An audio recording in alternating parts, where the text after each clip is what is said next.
سورہ بقرہ 30واں رکوع چل رہا ہے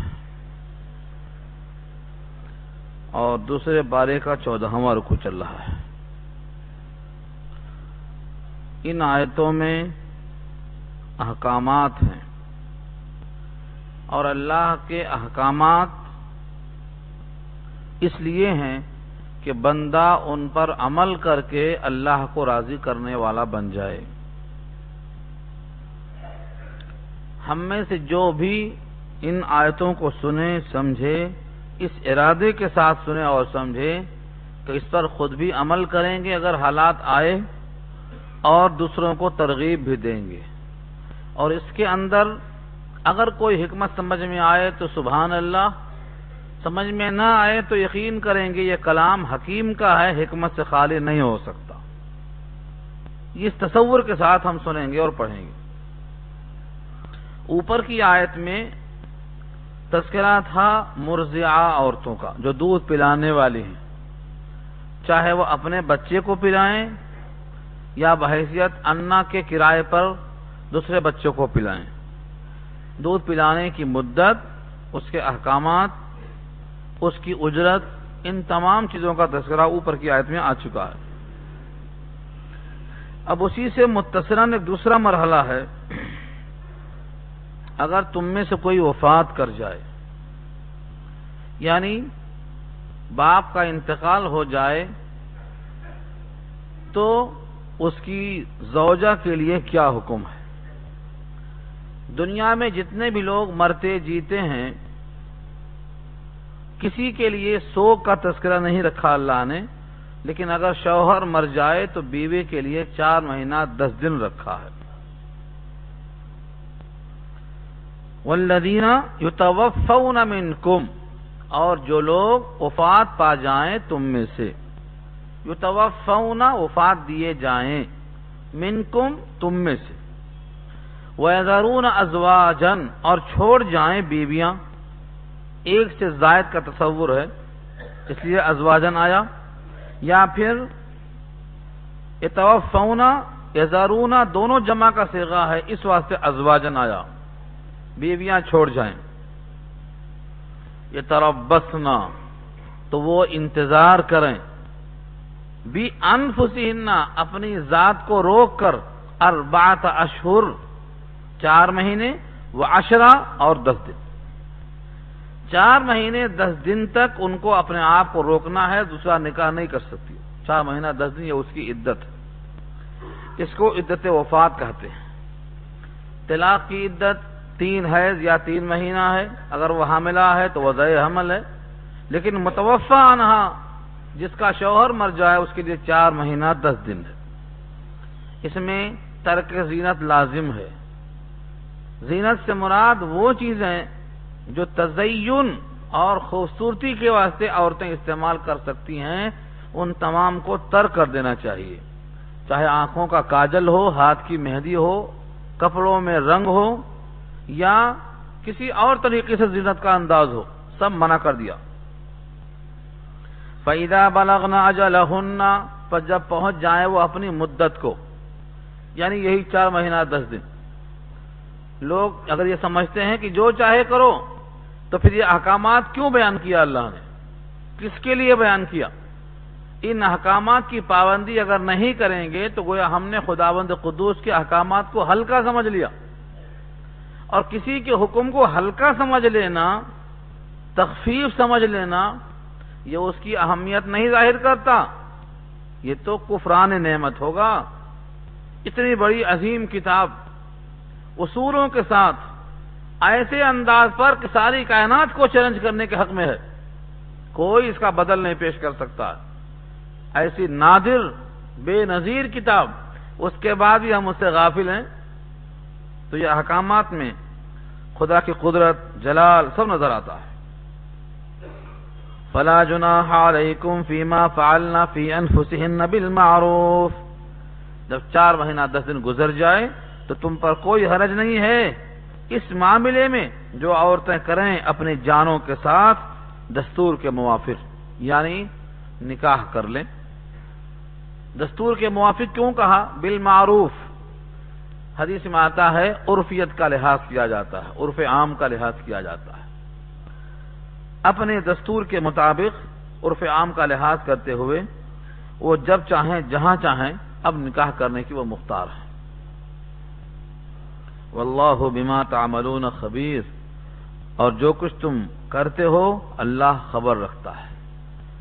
واللہ خبیر، اللہ باخبر ہے، بیچ میں ہے بما تعملون، جس کو تم کرتے ہو، یعنی تم نکاح کرتے ہو یا روک کے رکھتے ہو، 4 مہینہ 10 دن عزت کا انتظار کرتے ہو یا نہیں کرتے ہو، زینت ترک کرتے ہو یا اختیار کرتے ہو، یہ تمام چیزوں کی خبر ہے۔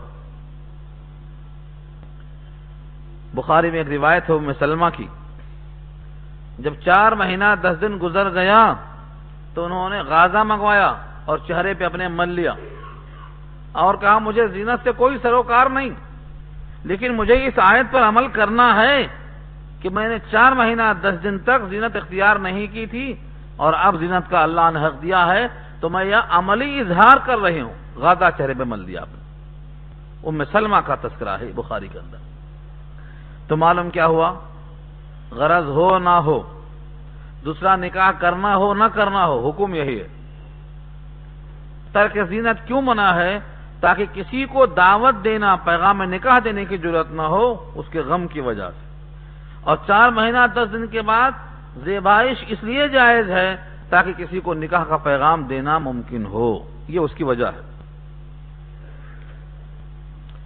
یہاں سے ایک بات اور سمجھ میں آئی کہ اگر کوئی عورت مطلقہ ہو جائے، متوفی عنہا زوجہا، جس کا شوہر مر جائے اس کو متوفی عنہا بولتے، متوفی عنہا زوجہا، جس کا شوہر چلا گیا، آج اس ماحول میں اس کا کوئی وارث نہیں، لا خیرہ۔ نبی صلی اللہ علیہ وسلم نے ساری عورتوں سے نکاح کیا تو سب کی سب بیوہ تھیں سوائے ایک، حضرت عائشہ کی۔ حضرت عائشہ رضی اللہ تعالی عنہا سے نکاح ہوا ہے جو کنواری تھی، صرف وہ ایک۔ حضرت سودا سے نکاح ہوا، وہ بھی متوفی عنہا زوجہا تھی یا مطلقہ تھی۔ جناب خدیجہ سے نکاح ہوا تھا، وہ 2 شوہروں سے بیوہ تھی، ایک سے نہیں، 2 شوہروں سے بیوہ۔ پہلا نکاح خدیجہ سے، دوسرا سودا سے، تیسرا عائشہ سے۔ اس کے بعد جتنے بھی نکاح ہوئے آپ کے 52 سال اور 63 سال کے بیچ میں ہوئے، سب بیوہ۔ کیوں؟ امت کو ترغیب بھی ہوگی کہ بیوہ سے نکاح کرنا نبی کی سنت ہے، اور بیواؤں کا تحفظ بھی ہوگا، ان کی نگہداشت بھی ہوگی، ان کی خبرگیری بھی ہوگی، اور ساتھ ساتھ ایک عورت کتنے مسائل بیان کرے گی؟ نبی صلی اللہ علیہ وسلم کے راتوں کے مسائل کو عورتوں میں عام کرنے کے واسطے زیادہ عورتوں کی ضرورت تھی، اس لیے آپ نے انتخاب فرمایا۔ اور سیاسی لحاظ سے بھی ابو سفیان کی بیٹی سے نکاح اس واسطے کیا کہ ابو سفیان سرغنہ تھے کفر کے، جب ان کی بیٹی سے نکاح ہوگا وہ سسرا بن جائیں گے، اور سیاسی لحاظ سے، دستور کے لحاظ سے ان پر برتری کا تفوق کا اظہار ہوگا، کافروں کی ڈگیں ڈھیلی ہو جائیں گی۔ اس قسم کے بہت سے عنوانات ہیں اس کے اندر، نبی صلی اللہ علیہ وسلم نے یہ کر کے دکھایا ہے، مگر کس کے لیے ہے؟ جو نبی کے چاہنے والے ہیں وہ بھی آج صرف کنواری ہی سے نکاح کریں گے، ان کو بیوہ نہیں چاہیے۔ نبی کو بیوہ چاہیے، نکاح ہوا، مگر ان کے چاہنے والوں کو بیوہ کی ضرورت نہیں ہے، وہ دھکے کھاتی رہے دن بھر۔ اسلام کے خلاف ہے یہ اصول۔ ترک زینت 4 مہینہ اسی لیے تھا کہ عدت کا احترام ہو۔ 4 مہینہ 10 دن کے بعد زینت اختیار کرنے کا حکم ہے، اس لیے تاکہ دوسروں کو نکاح کا پیغام دینا آسان ہو۔ اگلی آیت دیکھ لیں، اس کے بعد یہی آ رہی ہے۔ اس ترتیب کا لحاظ کیا ہے اللہ نے۔ والذین، یہ پوری آیت ہو گئی۔ اب آگے فرمایا ولا جناح علیکم فیما عرضتم بہ من خطبۃ النساء او اکننتم فی انفسکم، یہ کس کے تعلق سے؟ جو عورت 4 مہینہ 10 دن عدت میں ہے اس کو نکاح کا پیغام نہیں دے سکتے، جائز نہیں۔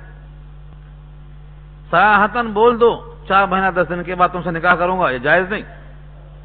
ترک زینت کا مطلب کیا ہے؟ وہ غم میں ہے، اور غم میں خوشی کی بات نہیں کرنا چاہیے، اخلاق سکھایا اللہ نے۔ لیکن 4 مہینہ 10 دن کے پہلے اس لیے اشاروں میں بات کرنا چاہتے ہیں کہ خطرہ یہ ہے کہ کوئی اور نکاح کر دے گا ان سے، ان کے مال کی وجہ سے صحیح، جائیداد کی وجہ سے ہی صحیح، ان کے ساتھ بہت جائیداد آئے گی، کرایہ کھائیں گے بیٹھ کے، وہی صحیح نیت۔ اگر یہ اندیشہ ہے تو عدت کے زمانے میں اشاروں میں، کنایے میں کہا جا سکتا ہے تم سے بہتر خاتون کون ہو سکتی ہیں، تم جیسوں کے چاہنے والے بہت ہو سکتے ہیں، تم جیسی عورتوں کا انتخاب کرنا لوگوں کے واسطے دشوار نہیں ہے۔ اس قسم کے جملے حدیثوں میں آتے ہیں، میں ترجمہ کر رہا ہوں اردو میں۔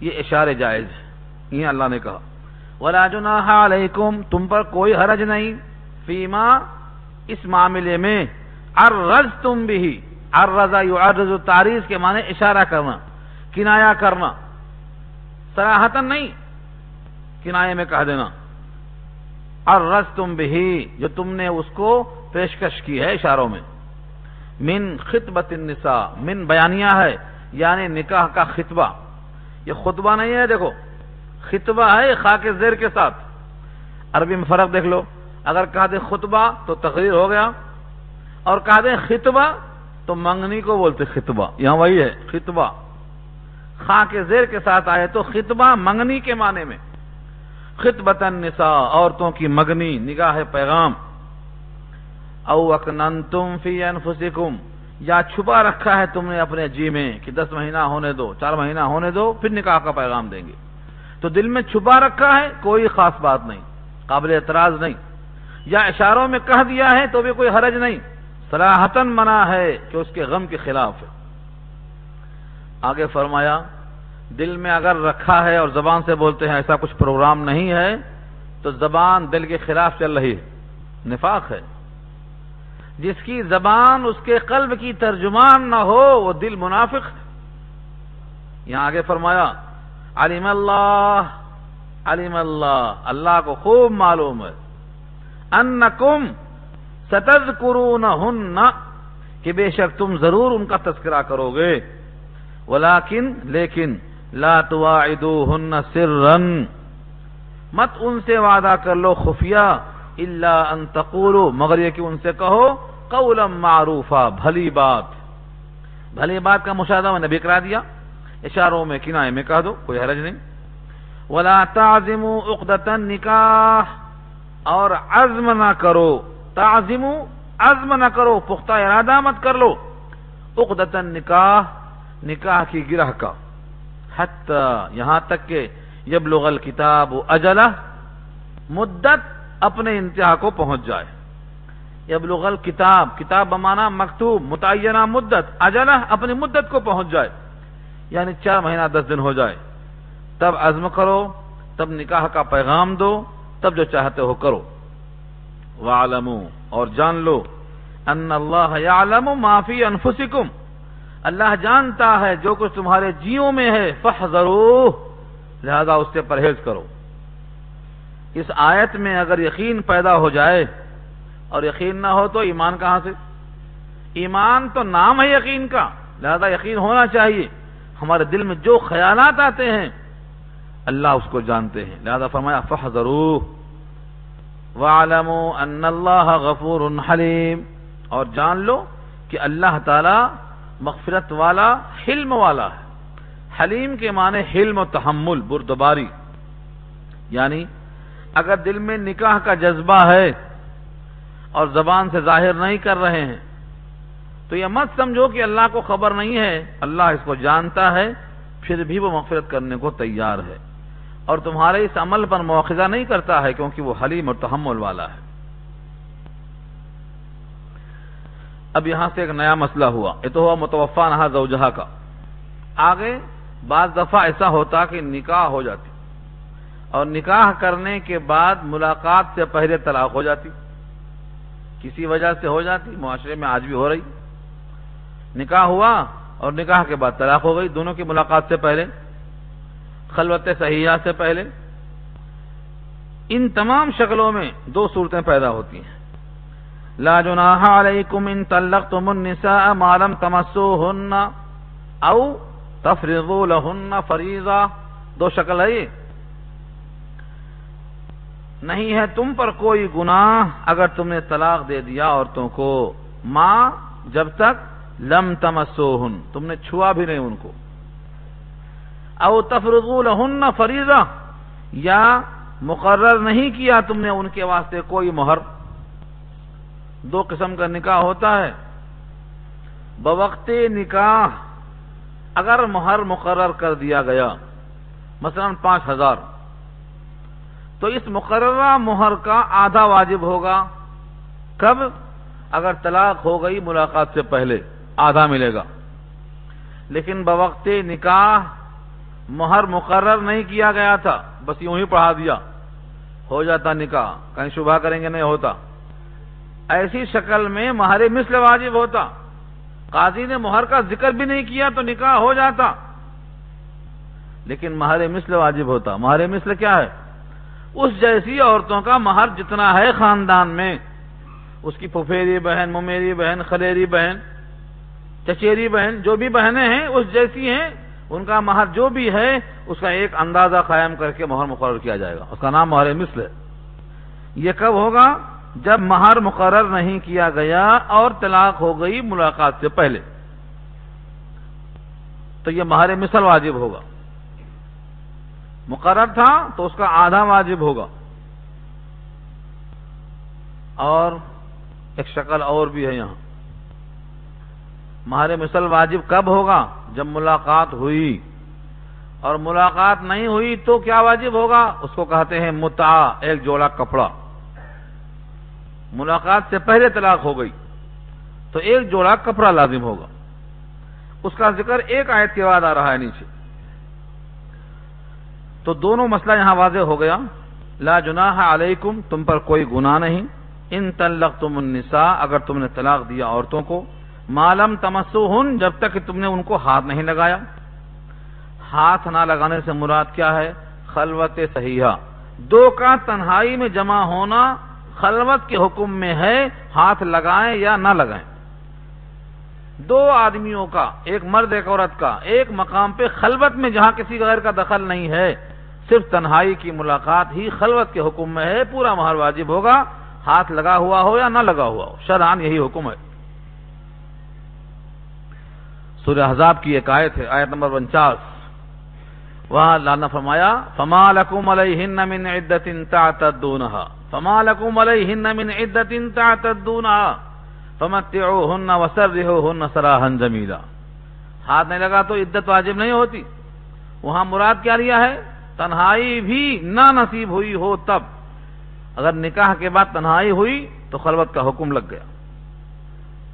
تنہائی نہیں ہوئی، رخصتی ہی نہیں ہوئی تھی اور طلاق ہو گئی تو عدت واجب نہیں ہوگی، نہ عدت واجب ہوگی، نہ مہر مثل واجب ہوگا، نہ آدھانا پورا، ہاں ایک جوڑا دے کے چھوڑ دیں گے اس کو۔ اس کا نام کیا ہے؟ متعہ کا جوڑا بولتے اس کو۔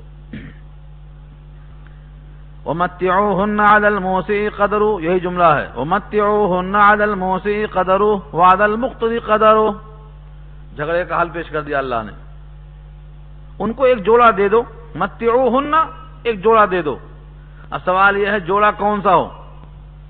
عورت کہے گی جوڑا 5,000 کا ہونا چاہیے، اور شوہر کہے گا 500 کا ہونا چاہیے، تو کون سا دینا؟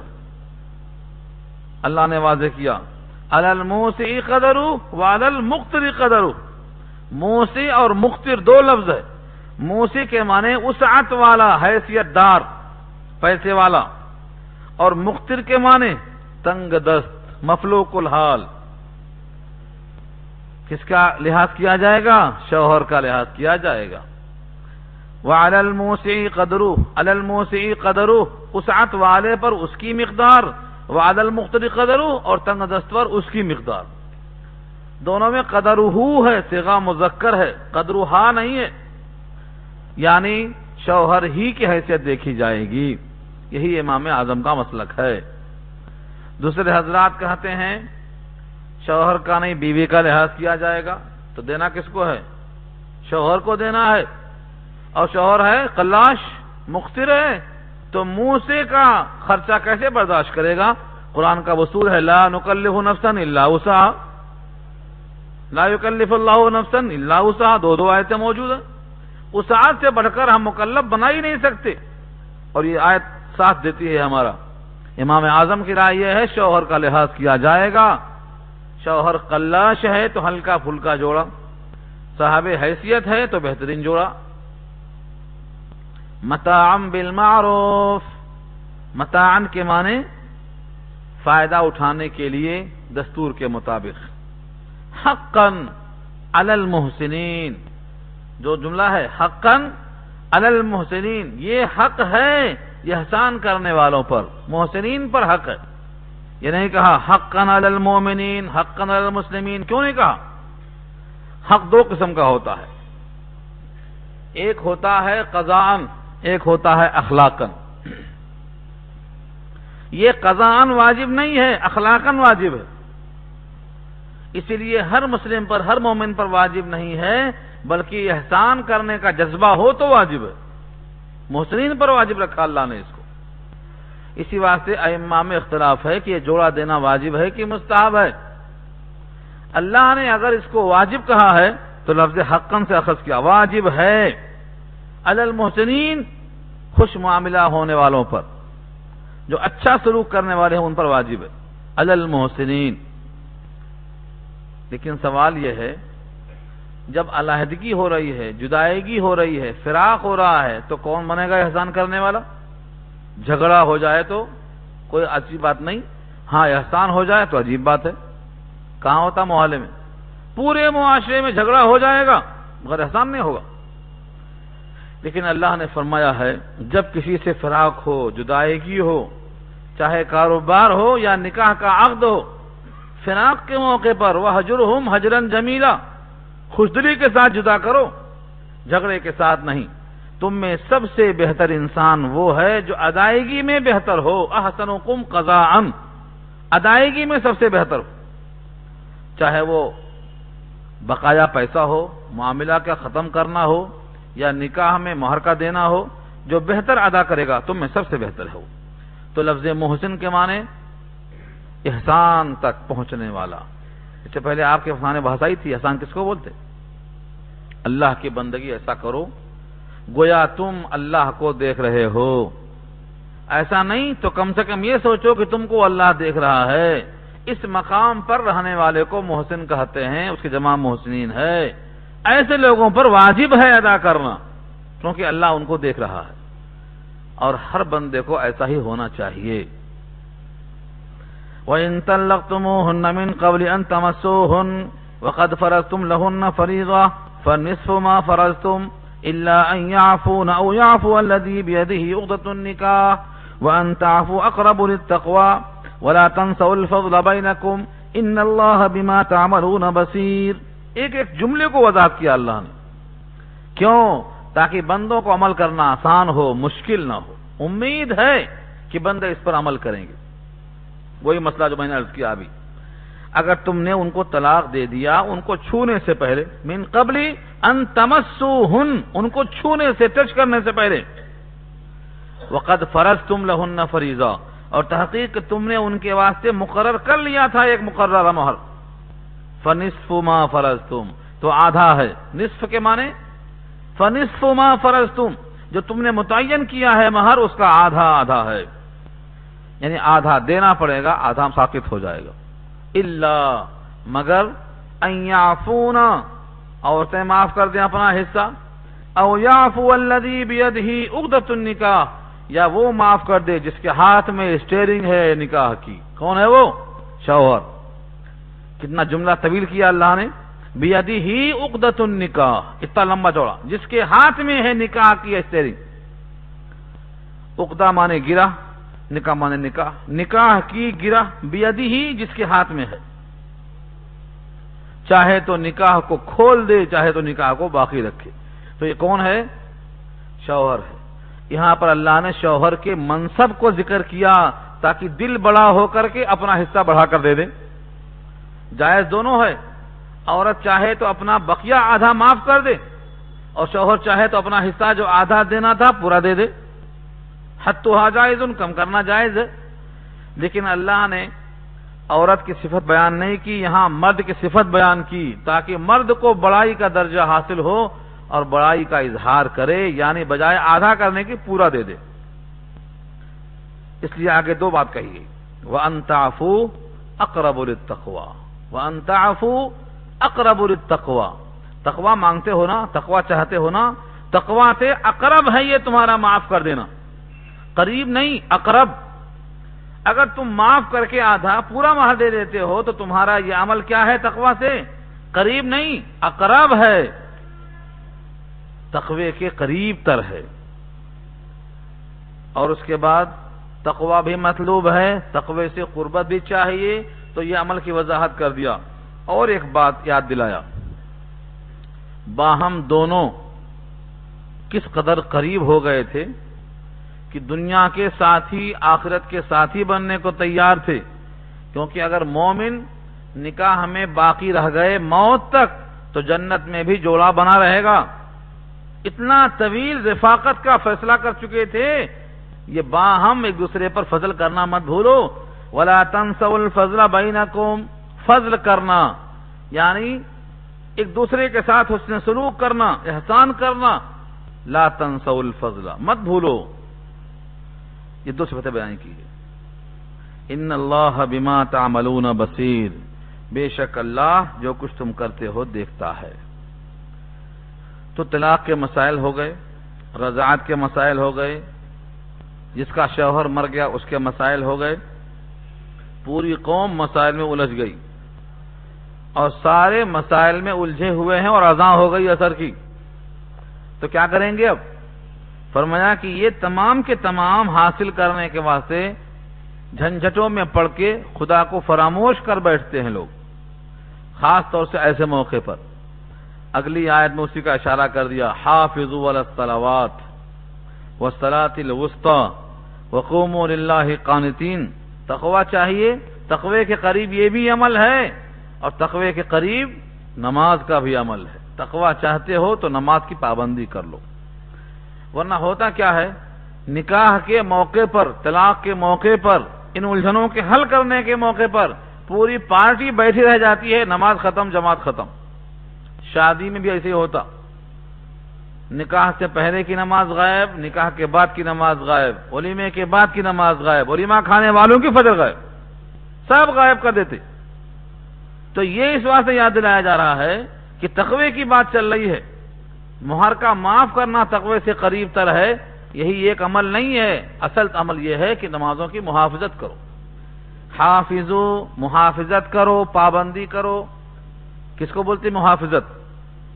ضائع نہ ہونے پائے، قضا نہ ہونے پائے، چھوٹنے نہ پائے، فاسد نہ ہونے پائے، کسی کی وجہ سے وقت بے وقت نہ ہونے پائے، حافظو، محافظت کرو۔ نبی صلی اللہ علیہ وسلم کو جتنا غصہ آتا تھا نماز چھڑوانے والے پر، اتنا غصہ کسی پر نہیں آتا تھا۔ آپ کو معلوم ہے غزوہ احزاب کے موقع پر 3 نمازیں قضا ہو گئیں، عصر، مغرب کے بعد عشاء کا وقت قریب ہو چکا تھا۔ آئے تو جملہ کیا فرمایا؟ اللہ تعالیٰ ان کی قبروں کو آگ سے بھر دے، میری نماز اثر چھڑا دیا ان لوگوں نے، میری نماز اثر چھڑا دیا ان لوگوں نے، یعنی ایک محبوب کو اپنے محب سے جدا کر دیا ان لوگوں نے۔ نماز اللہ کا دیدار ہے، نماز مومن کی معراج ہے، اللہ کے سامنے حاضری سے روک دیا ان لوگوں نے، اللہ ان کی قبروں کو آگ سے بھر دے۔ اتنا سخت جملہ آپ نے کبھی نہیں فرمایا تھا۔ اس جملے کے بعد جناب عمر سے پوچھا تم نے نماز پڑھ لی؟ کہا ابھی عصر کی نماز نہیں پڑھی۔ پھر آپ نے نماز عصر پہلے پڑھا، حالانکہ مغرب کا وقت جا رہا تھا، پہلے عصر پڑھا، اس کے بعد مغرب پڑھا، پھر عشاء کی نماز ہوئی۔ فقہا نے کہا کہ اسے معلوم ہوا ترتیب واجب ہے، ورنہ مغرب کا وقت ختم ہو رہا تھا، مغرب پہلے پڑھ لیتے، لیکن نہیں، چھوٹی ہوئی نماز پہلے، پھر اس کے بعد موجودہ، پھر آخر آنے والی نماز۔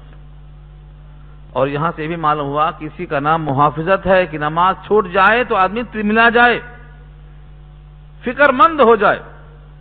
حدیث میں آتا ہے کہ تم آدھے مال پورے مال کی بات کیا کرتے ہو؟ اگر کسی کی عصر کی نماز چھوٹ گئی کأنما اُتر اہلہ، گویا اس کا گھر لٹ گیا۔ اب یہ مہر آدھا چل رہا تھا، آدھا مہر پورا مہر، یہ آدھا مہر پوچھا مہر کے پیچھے کیا کرتے ہیں؟ نماز اثر قضا ہو جائے گی، اگر قضا ہو گئی تو یہ مہر نہیں گیا، پورا گھر لٹ گیا۔ اس مناسبت سے نماز اثر کا ذکر فرمایا، حافظو محافظت کرو علی الصلوات تمام نمازوں پر، والصلاۃ الوسطی اور خصوصیت سے بیچ کی نماز۔ بیچ کی نماز کون سی ہے؟ اثر کی نماز۔ فقہا کے اقوال بہت ہیں، 19 اقوال ہیں اس میں، لیکن سب سے راجح قول یہ ہے کہ اس سے مراد اثر کی نماز ہے۔ اثر کی نماز زیادہ اہم ہے کیونکہ اس کا ٹائم کم ہے، کاروبار کا وقت ہے، ذرا غفلت ہوئی تو مغرب آ جاتی، اثر چلی جاتی، اس واسطے اس کی نمازوں کا خاص اہتمام کرنے کا حکم ہے۔ اور یہ نماز چلی گئی تو گویا گھر میں سب کچھ لٹ گیا۔ اور آگے فرمایا وَقُومُوا لِلَّهِ قَانِتِينَ، قوموا للہ قانتین، قوموا کے معنی کھڑے ہو جاؤ، للہ اللہ کے لیے، اتنا کافی تھا۔ آگے فرمایا قانتین، قانت کے معنی عاجز ہو کر، قانتین کے معنی سکون کے ساتھ کھڑے ہو جاؤ، یعنی کھڑا ہونا ہی مقصود نہیں ہے، کھڑا ہونے میں عاجزی بھی ہو، تواضع بھی ہو، نیاز مندی بھی ہو۔ ہم کھڑے ہیں نماز میں تو وہ نیاز مندی نہیں آ رہی ہے تو مقصود نہیں پورا ہوا، سیدھے کھڑے ہو جاؤ تواضع کے ساتھ۔ یہاں میں وضاحت کر دوں، ٹیڑھا کھڑا ہونے والے اپنی نماز صحیح کر لیں اس آیت کی وجہ سے، یہ میرا قول نہیں ہے، اللہ کا قول ہے۔ قوموا للہ قانتین، سیدھے کھڑے ہونے کا حکم ہے، ٹیڑھے کھڑے ہونے کا حکم نہیں ہے، یہ آیت بتاتی ہے، کوئی شکل نہیں ہے ٹیڑھا کھڑا ہونے کی۔ قوموا للہ قانتین، سیدھے کھڑے ہو جاؤ، درست کھڑے ہو جاؤ۔ بعض دفعہ لوگ اپنے اپنے جماعت کی گیت گاتے اور اس کے ضد میں ریئیکشن پیدا کر لیتے، خود ہی خراب ہوتی آخرت۔ اللہ کا کلام اور نبی کا فرمان سامنے آنے کے بعد اپنی اصلاح کر لینا ہی بہتر ہے۔ اگر اب تک خامیاں غلطیاں ہوتی رہی ہیں تو اس پہ اڑ جانا شیطان کا کام ہے۔ شیطان نے اپنی اصلاح نہیں کر لی اللہ کے حکم کے باوجود۔ آدم کو سجدہ کر دیتا تو کیا بگڑ جاتا، لیکن نہیں، اپنی اکڑ کی بنا پہ خدا کا حکم موجود مگر سجدہ نہیں کیا، مردود ہوا۔ تو ایسا یہاں بھی اللہ کا حکم موجود، اپنی اکڑ کی بنا پہ اکڑے گا تو وہی انجام اس کا بھی ہوگا۔ فَإِنْ خِفْتُمْ فَرِجَالًا أَوْ رُكْبَانًا، اگر تم کو خوف ہے، خفتم اندیشہ ہے، فَرِجَالًا تو کھڑے کھڑے، اور رکبانن یا سواری پر چڑھے چڑھے، یعنی نماز پڑھو اثر کی اور سیدھی پڑھو، لیکن تم کو دشمن کا اندیشہ ہے، تم کو نماز پڑھنے کا موقع نہیں ملتا ہے، تم کو امن نصیب نہیں ہے، تو اس خوف کے عالم میں پڑھو، چاہے تو کھڑے کھڑے پڑھو، چاہے تو سواری پر سوار ہو کے پڑھو، مگر پڑھو۔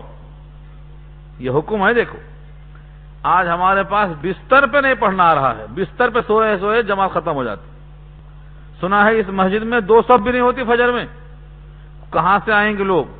محلے والوں پر واجب ہے پڑھنا، یہ قرآن کریم کی آیت ہے، کوئی کھیل تماشا نہیں ہے۔ فَإِنْ خِفْتُمْ، اگر تم کو خوف ہے، فَرِجَالًا تو پیدل کھڑے کھڑے، رجال رج کی جمع ہے، پاؤں کے بل کھڑے کھڑے، رکوع سجدہ نہیں، کھڑے کھڑے، اور رکبان، رکبان کے معنی سواری پر سوار ہو کر، راکب بن کر، راکبہ کے معنی چڑھ جانا، سواری پر سوار ہو کر۔ یہ صحابہ کرام کے واسطے اللہ کا حکم تھا، خوف میں نماز پڑھو، کھڑے کھڑے قادر تو کھڑے کھڑے پڑھو، بیٹھ کے قادر ہیں تو پیٹھ پہ جانوروں کی نماز پڑھو۔ ہم کیا جواب دیں گے کہ فجر میں بہترین بستر میں پڑے پڑے فجر غائب ہو جاتی ہے ہماری، اذان سے آواز نہیں کھلتی، نیند رات لمبی ہونے کے باوجود آنکھ نہیں کھلتی، اور آنکھ کھلتی ہے تو پھر کاہلی میں بھی آنکھ کھلنے کے باوجود نکلنا نہیں ہوتا۔ یہ صبر کی کمی ہے۔ صبر کہتے ہیں اطاعت کرنے کی تکلیف برداشت کرنا، اطاعت ہے۔ فجر میں سردی میں نکل کے آنا اطاعت میں تکلیف ہے، اس کو جھیلنا یہ صبر ہے۔ فَإِذَا أَمِنْتُمْ فَاذْكُرُوا اللَّهَ، پر جب تم مامون ہو جاؤ، اطمینان ہو جائے اور کوئی خطرہ نہ رہے، فَاذْكُرُوا اللَّهَ تو اللہ کو یاد کرو، كَمَا عَلَّمَكُمْ جیسا تم کو سکھلایا اللہ نے، مَا لَمْ تَكُونُوا تَعْلَمُونَ جو کچھ تم نہیں جانتے تھے۔ احسان کے ساتھ ساتھ تم پہلے نماز پڑھنا نہیں جانتے تھے، تم کو سکھلایا اللہ نے، تو سکھلانے کا مقصد کیا ہے کہ تم نماز کو اس طرح پڑھو۔ نبی صلی اللہ علیہ وسلم کا ارشاد ہے صلو کما رأیتمونی اصلی، جیسا مجھ کو دیکھتے ہو نماز پڑھتا ہوا تم بھی نماز ایسی پڑھو۔ ہم نبی کو نماز پڑھتا ہوا جب دیکھتے ہیں تو سر سے پاؤں تک ہم کو نقل کرنا چاہیے۔ سر پہ دیکھا تو ٹوپی کے ساتھ شملہ بھی تھا، ہمیں نقل کرنا چاہیے۔ زندگی میں ایک بار ننگے سر نماز پڑھا ہے بیان جواز کے لیے، اور زندگی میں ایک بار کھڑے ہو کے پیشاب فرمایا ہے جواز کے لیے، تو زندگی میں ایک بار پیشاب کیا ہے تو ہمیشہ پیشاب کھڑے ہو کر تو نہیں کرتے۔ پھر ایک بار ننگے سر نماز پڑھا ہے تو زندگی بھر ننگے سر کیوں پڑھتے، کیا وجہ ہے؟ سوچ کر دیکھو۔ لکھا ہے مفتی شفیع صاحب نے کہ نبی صلی اللہ علیہ وسلم کی وہ سنت جو ایک بار کی ہے وہ جواز کو بتانے کے لیے ہے کہ ہاں یہ بھی جائز ہے، لیکن جو ہمیشہ کرتے رہے آپ وہ معمول بھی ہاں سنت ہے، اسی کو افضل کہا جائے گا، اسی پر کمانا چاہیے، وہی ہمارا عمل ہونا چاہیے۔ تو ان دونوں باتوں کا خیال یہاں ضرور کیا کہ جیسے نماز پڑھتے ہوئے دیکھتے ہو نبی کو ایسا نماز پڑھو۔ ایک ایک عمل کی نقل کرنے کا حکم دیا گیا ہے۔ کما علمکم، تم کو سکھلایا اللہ نے۔ کیسے سکھایا اللہ نے تم کو؟ نبی کے ذریعے سے۔ ما لم تکونوا تعلمون، جس کو تم جانتے نہیں تھے۔ یہ بھی اللہ کا شکر ہے کہ نماز پڑھنا سکھایا۔ نماز نام ہے سورہ فاتحہ کا، نماز نام ہے سورہ فاتحہ کا۔ حدیث میں آیا ہے میں نے نماز کو تقسیم کر دیا میرے اور بندے کے درمیان آدھا آدھا۔ وہاں لفظ کیا ہے؟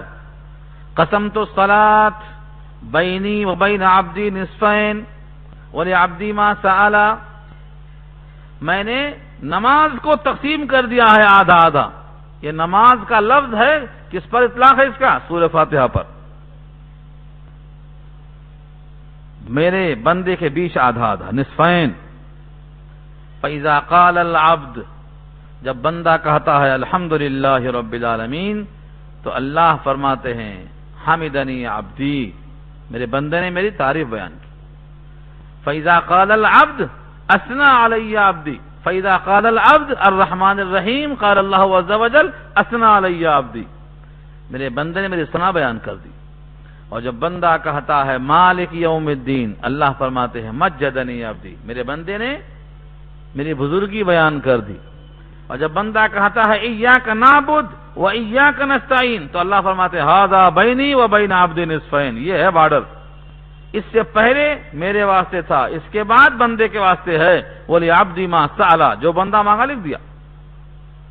تو اس کو نماز کہا ہے، یہاں وہی مراد ہے، جیسا اللہ نے حکم دیا ہے ویسا ہی پڑھنا ہے، سر منہ انحراف نہیں کرنا ہے۔ یہ درمیان میں کیوں لایا گیا؟ کہ مسائل میں الجھ کے لوگ نماز چھوڑ دیتے، سب سے پہلے جو چھوڑتے وہ کیا چیز چھوڑتے؟ نماز، اور کچھ نہیں چھوڑتا، نماز چھوٹ جاتی۔ تو نماز کا ذکر کر دیا، اور پھر اس کے بعد وہی مسئلہ پھر لوٹ کے آیا جو چل رہا تھا، اس مسئلے کو ختم نہیں کیا، ابھی درمیان میں آیا۔ اس کو کیا بولتے؟ جملہ معترضہ۔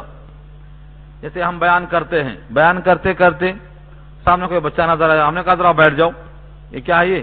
یہ ذرا بیٹھ جاؤ بیان کا جز نہیں ہے، لیکن درمیان میں خلل کو روکنے کی خاطر بیٹھ جاؤ کا حکم دیا۔ تو نماز کا ذکر یہ بیچ میں ایسا ہی آیا، آگے پھر وہی مسئلہ ہے والذین یتوفون منکم ویذرون ازواجا، وہی مسئلہ پھر آیا۔ تو مسائل کے درمیان مسائل چلتے ہوئے بیچ میں کیا آیا؟ نماز کا حصہ آیا کہ کسی بنا پر کسی مسئلے میں الجھ کر نماز مت چھوڑو۔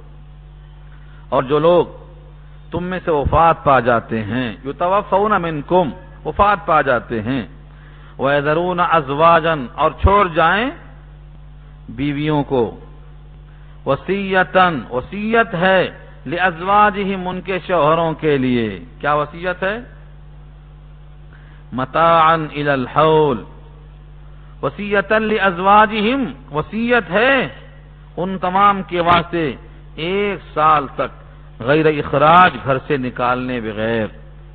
یہ آیت اپنے عمل کے لحاظ سے منسوخ ہے، عمل پر کیا حکم تھا پہلے؟ اگر تم میں سے کسی کی وفات ہو جائے اور بیویوں کو چھوڑ جائیں تو بیوی 4 مہینہ 10 دن کے بعد فارغ نہیں ہو جاتی تھی؟ پہلے یہ آیت ہے، اس کے بعد یہ آیت نازل ہوئی جو ابھی سنیں آپ۔ 4 مہینہ 10 دن والی آیت نے اس آیت کو منسوخ کر دیا۔ کب تک تھا قید کرنا؟ وصیت کر کے مریں وہ اپنی بیویوں کے واسطے کہ 1 سال تک ان کا خرچہ برچہ، ان کے گھر میں رہائش، نان اور نفقہ سب لازم ہے۔ وصیتاً لازواجہم، وصیت ہے ان کے شوہروں کے واسطے یعنی ان کے ورثہ کے واسطے۔ متاعاً الی الحول، 1 سال تک، متاع کے معنی سامان جس سے وہ گزارا کر سکے، الی الحول 1 سال تک، غیر اخراج، نکالے بغیر۔ فإن خرجنا، پس اگر وہ عورتیں خود نکل جائیں، فلا جناح علیکم، تو تم پر کوئی حرج نہیں، فیما فعلنا فی انفسہن من معروف، اس معاملے میں جو وہ کر گزریں اپنی ذات کے بارے میں دستور کے مطابق۔ واللہ عزیز حکیم، اللہ حکمت والا اور غالب والا ہے، غالب حکمت والا اللہ ہے۔ تو یہ آیت میں کیا کہا؟ 1 سال تک، اور ابھی آیت گزرے تو اس میں کیا ہے؟ 4 مہینہ 10 دن تک۔ 4 مہینہ 10 دن تک حکم بعد میں آیا اور 1 سال تک گھروں میں رکھنے کا حکم پہلے کا ہے۔ آج فقہا میں سے کوئی بھی اس پر عمل نہیں کرتا اور سب کے نزدیک اس آیت کا حکم منسوخ ہے سابقہ والی آیت سے۔ وَلِلْمُطَلَّقَاتِ مَتَاعٌ بِالْمَعْرُوفِ، اور مطلقہ عورتوں کے لیے متاع ہے۔ یہ متاع کے معنی کیا ہے؟ یہ بار بار آئے گا اور پھر آ چکا ہے۔ متاع کے معنی سامان، مراد ہے وہ ضرورت کا سامان جس سے عارضی نفع اٹھایا جا سکتا ہو، اس کو متاع کہتے ہیں۔ تو مطلقہ عورتوں کے لیے ایک جوڑا ہے، بالمعروف، دستور کے مطابق، حقاً علی المتقین، یہ حق ہے متقیوں پر۔ تقوی باقی نہیں رہتا۔ ایک مثال دے کے بعد ختم کروں گا میں۔ گزشتہ ہفتے میں یہ بات آئی تھی، سرسری ہو گئی تھی۔ متقیوں پر حق ہے دستور کے مطابق، متقیوں پر حق ہے حقوق ادا کر دینا۔ اگر حقوق ادا نہیں کیا تو یہ متقی باقی نہیں بچتا۔ متقی کب رہے گا؟ جب خدا سے ڈرتا ہوا ہو، اور ڈرنے والا وہ ہے جو خدا کے حکم کے مطابق دوسروں کا حق ادا کرتا ہو۔ وَآتُوا حَقَّهُ يَوْمَ حَصَادِهِ، ہر ایک کا حق دے دیا کرو۔ کل ذی حق حقہ، حق والے کا حق دے دو۔ اگر نہیں دیا تو یہ کیا ہے؟ حق کو مارنے والا۔ یہ حقیقت میں متقی بن ہی نہیں سکتا۔ نبی صلی اللہ علیہ وسلم نے ایک مجمع میں یوں فرمایا کہ جس کو مجھ سے کچھ لینا دینا باقی ہے یہی چکا لے، تاکہ آخرت میں حساب کتاب کی فکر نہ رہے۔ ایک صاحب نے کہا کہ آپ نے مجھے مارا تھا، 1 چھڑی مارا تھا، میں آج بدلا لوں گا۔ کہا آ جاؤ میدان میں۔ سارا جہان دیکھ رہا ہے کہ ایک آدمی نبی کو مومن ہو کر مارنے کو تیار ہے انتقام کے جذبے سے۔ اس نے کہا کہ میں نے آپ کو چھڑی مارنے سے پہلے میں چاہتا ہوں کہ کپڑا جسم سے اتر جائے، کیونکہ جب میں نے مار کھایا تھا تو بغیر کپڑے کے تھا، کپڑا بھی اتروا دیا۔ جیسے کپڑا اترا دوڑ کے چمٹ گیا، کہا جہنم حرام ہو گئی، بچ گیا میں جہنم سے۔ تو ہمیں ایک رخ نظر آتا ہے، دوڑ کے چمٹ گیا، جہنم حرام ہو گئی، نبی سے محبت کا اظہار کر دیا، یہ رخ سمجھ میں آتا ہے۔ دوسرا رخ ہے نبی کا عمل، کہ انتقام یہیں لے لو تاکہ وہاں بچ جائیں، یہ رخ نظر نہیں آتا ہمیں۔ کسی کو انتقام لینا ہے تو یہاں لے لو تاکہ وہاں ہم بچ جائیں، مصطفیٰ ہو کر، محبوب ہو کر، معصوم ہو کر، مغفور ہو کر۔ یہ دونوں رخ ہمیں دیکھنا پڑے گا۔ مسلم کی روایت جو سنا چکا ہوں میں اس سے پہلے، اس امت کا سب سے غریب ترین مفلس آدمی کون ہوگا؟ فرمایا جس کے پاس سونا چاندی نہ ہو، مال دولت نہ ہو، بینک بیلنس نہ ہو، وہ مفلس ہے؟ فرمایا نہیں، میری امت کا مفلس وہ ہے کہ قیامت کے دن پہاڑوں کے برابر نیکیاں لے کے آئے گا، بہت نیکیاں، تہجد کی، تلاوت کی، بہت زیادہ عبادات لے کر آئے گا، لیکن کسی کا حق مارا تھا، بیوی کا نفقہ باقی تھا، بیوی کا سکنا باقی تھا، دو دو بیویاں تھیں، ایک کے ساتھ رہتا تھا، ایک کو معلقہ چھوڑ دیا تھا، سعودیہ میں رہ کر ایک بیوی کو خرچہ دیتے، دوسرے کو معلق چھوڑ دیتے۔ میرے پاس ایسے لوگوں کے نام موجود، پتے موجود، تہجد پڑھنے والے ہیں، رات بھر جگنے والے ہیں، مگر ایک بیوی کا حق غائب۔ کیا کرے گی بیوی؟ وہ اللہ کے سامنے لائن میں کھڑی ہو جائے گی، میرا حق باقی ہے، ابھی ادا کرو۔ حدیث میں آتا ہے اس کی نیکیاں بانٹتے جائیں گے اللہ تعالیٰ، کیونکہ وہاں روپیہ نہیں چلے گا، ریال نہیں چلے گا، ڈالر نہیں چلے گا، یہی ثواب چلے گا سکہ کی شکل میں۔ اس کے سارے اعمال کو دیتے جائیں گے، سارے اعمال جو لے کے آیا تھا پہاڑ کے برابر سب ختم، ابھی لائن باقی ہے۔ کیا کریں گے اب لوگوں کے گناہ لیتے جائیں گے، اس کے سر پہ ڈالتے جائیں گے، لیتے جائیں گے، ڈالتے جائیں گے، یہاں تک کہ گناہوں کا انبار سر پہ جمع ہو گیا، نیکی ایک بھی نہیں ہے، اب اس کو بچانے والا کوئی نہیں ہے۔ میری امت کا مفلس یہ ہے، جہنم میں جا رہا ہے، دائمی خسارہ، خسرت دنیا والآخرہ۔ اس لیے متقی اسی کو کہیں گے جو لوگوں کے حقوق ضائع کرنے سے بچتا ہو۔ اگر صرف داڑھی رکھ لیا، بہترین جبہ پہن لیا، بہترین عبادت میں لگ گیا، لیکن لوگوں کے حقوق کی کوئی پرواہ نہیں کرتا ہے، تو لوگوں کی نگاہ میں متقی بن سکتا ہے وہ، لیکن اللہ کی نگاہ میں متقی نہیں بن سکتا۔ میں نے ایک روایت سنائی تھی، پھر سنا دوں۔ جب بھی میں وہ پڑھتا ہوں روایت تو طبیعت لرز جاتی ہے۔ دو مقدمہ والے آئے نبی صلی اللہ علیہ وسلم کے پاس، کہا یہ زمین میری ہے، اس نے کہا یہ میری ہے۔ قاعدے کے حساب سے آپ نے کہا جس کی زمین ہے جو دعویٰ کرتا ہے دلیل پیش کر دو، گواہ ہے، ثبوت ہے، شہادت ہے، لاؤ۔ کہا میرے پاس کچھ بھی نہیں ہے مگر میری ہے۔ دوسرے سے کہا ٹھیک ہے ان کے پاس ثبوت نہیں ہے، اب تم قسم کھا لو تمہاری ہو جاتی۔ اس نے کہا ٹھیک ہے، وہ قسم کھانے کو آگے بڑھا۔ آپ نے کہا ایک بات پہلے سن لو، اگر تم نے قسم کھا لیا اصول کے اعتبار سے تمہاری زمین ہو جائے گی، چاہے اس کی ہو چاہے تمہاری ہو جائے گی، لیکن حقیقت میں اگر وہ تمہاری نہیں ہے تو میں تم کو جہنم کا ٹکڑا دے رہا ہوں۔ نبی کا فیصلہ ہے یہ، میں تم کو جہنم کا ٹکڑا دے رہا ہوں، چاہے تو رکھ لو اور چاہے تو جہنم کو چھوڑ دو، تمہاری مرضی ہے۔ معارف القرآن جلد اول ہی میں واقعہ لکھا ہوا ہے، بخاری کے حوالے سے۔ یہ سنایا جب فیصلہ تو وہ صحابی رک گئے، کہا مجھے نہیں چاہیے زمین۔ نہ انہوں نے قسم کھایا اور نہ جنہوں نے دعویٰ کیا تھا انہوں نے لیا، انہوں نے بھی نہیں لیا، دونوں نے چھوڑ دیا۔ کہا ایسی زمین سے دستبردار ہماری ہو تب بھی نہیں لیں گے اور نہیں ہے تب بھی نہیں لیں گے جس سے جہنم کا خطرہ ہو۔ چھوڑ دیا دونوں نے۔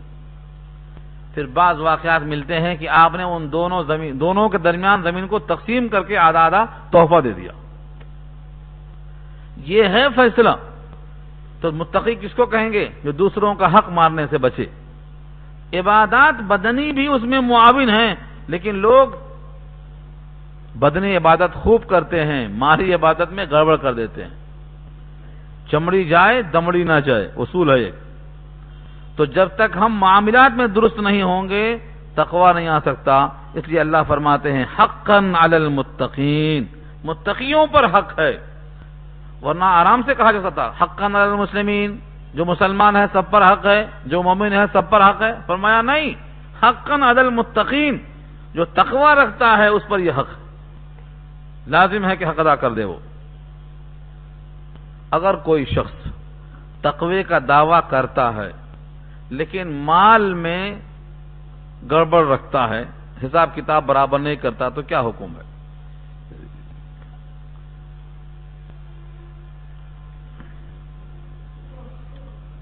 لکھا ہے اصول تجارت کے اندر، جو مال ناجائز ہے اس سے تیار شدہ جسم اس کا حقدار جہنم ہے نہ کہ جنت ہے۔ ظاہر یہ ہے کہ وہ جہنم میں تھوڑا سا نہیں جائے گا کہ ایک بوٹی سے جہنم میں جائے اور باقی جسم سے جنت میں جائے، یہ تو ممکن نہیں۔ اسی واسطے ابو بکر و عمر رضی اللہ تعالی عنہما نے کبھی بھی مشکوک غذا استعمال نہیں کی۔ ایک بار آئی تو قے کر کے اس کو نکالا. کیوں آئی تھی، کیسے آئی تھی، وہ طویل واقعہ. مشکوک صرف آئی. تو صحابہ کرام ہمیشہ اس سے بچتے تھے. آج ہمارے پاس سب سے بڑا المیہ یہ ہے کہ معاملات میں ہم بگڑ چکے ہیں. تقوی حاصل کرنا ہے تو حلال غذا ہونا لازم ہے، حرام غذا سے تقوی نہیں آ سکتا ہے. 3 چیزیں میں عرض کیا تھا، ایک صدق مقال اور ایک اکل حلال. حلال غذا ہو اور زبان سچی ہو، ان دونوں کے بغیر متقی آدمی نہیں بن سکتا. تقوی حاصل کرنا ہے، ان باتوں کا اہتمام کرنا چاہیے. آگے فرمایا کذالک یبین اللہ، اسی طرح اللہ بیان کرتا ہے لکم تم سے آیات ہی اپنی آیتیں، لعلکم تعقلون تاکہ تم عقل کا استعمال کرو، تعقل کرو، سوچو اس کے اندر کہ حقاً علی المتقین کیوں فرمایا، مسلمین نہیں کہا. اور اپنے احکامات جو واضح کیا اللہ نے، ان احکامات کے اندر کیا قدرت ہے، کیا جلال ہے. جو بندہ ان باتوں پر عمل کرے گا اس کا اپنا فائدہ ہوگا، اور جو گریز کرے گا اس کا اپنا گھاٹا ہوگا، کسی حال میں وہ بچ نہیں سکتا. اور ایک بات عرض کرتا ہوں، رکوع تو مکمل ہو گیا ہے اور اگلا رکوع بہت طویل ہے، اور اس میں واقعہ بھی دوسرے قسم کا الگ آ رہا ہے جو مسائل سے بالکل الگ تھلگ ہے. مومن کے لیے متقی ہونا مطلوب ہے. نبی صلی اللہ علیہ وسلم نے تقوی اللہ سے مانگا ہے، اور یوں فرمایا کہ جیسے میرا باطن ہے اس سے بہتر میرا ظاہر کر دو، اور ظاہر کو بہترین نیک اور صالح بنا دو. اللہم اجعل سریرتی خیرا من علانیتی واجعل علانیتی صالحہ. اے اللہ باہر سے اندر بہتر بنا دو اور باہر کو نیک اور طاہر بنا دو. یہ دعا کا مطلب یہ ہے اندر اور باہر دونوں صفائی ضروری ہے. چنانچہ ایک دعا اور نبی صلی اللہ علیہ وسلم کی، اللہم طاہر قلبی من النفاق، اللہم طاہر قلبی من النفاق وعملی من الریاء ولسانی من الکذب وعینی من الخیانہ فإنک تعلم خائنۃ الاعین وما تخفی الصدور. یہ دعا کس قدر جامع ہے. اے اللہ میرے قلب کو نفاق سے پاک کر دے. یہ دعا کس کے لیے ہے؟ وہ تو معصوم تھے، مغفور و مشکور تھے. یہ صرف امت کی تعلیم کے لیے ہے. تمہارا معصوم نبی یہ دعا کرتا ہے، تمہیں کرنا چاہیے. اللہم طاہر قلبی من النفاق، اے اللہ میرے دل کو نفاق سے پاک کر دے. وعینی من الخیانہ، اور آنکھوں کو خیانت سے، کیونکہ آنکھیں خیانت کرتی ہیں. کنکیوں سے دیکھنا، چور آنکھوں سے دیکھنا، یہ کیا ہے؟ یہ خیانت ہے آنکھوں کی طرف سے. خائنۃ الاعین، آنکھوں کی خیانت. وما تخفی الصدور، جو دل چھپاتا ہے راز. وعملی من الخیانہ، اللہ تعالی نے جتنی چیزیں اہم تھیں سمیٹ دیا ان دعاؤں کے اندر. اللہم طاہر قلبی من النفاق وعملی من الریاء، اور میرے عمل کو بچا لے ریاکاری سے. ریاکاری کیا ہے؟ جو عمل ہم کرتے ہیں اس سے لوگ تو خوش ہو جائیں، اللہ خوش نہ ہو، یہ ریاکاری ہے. کتنے عمل ایسے ہیں. ایک صحابی نماز پڑھ رہے تھے،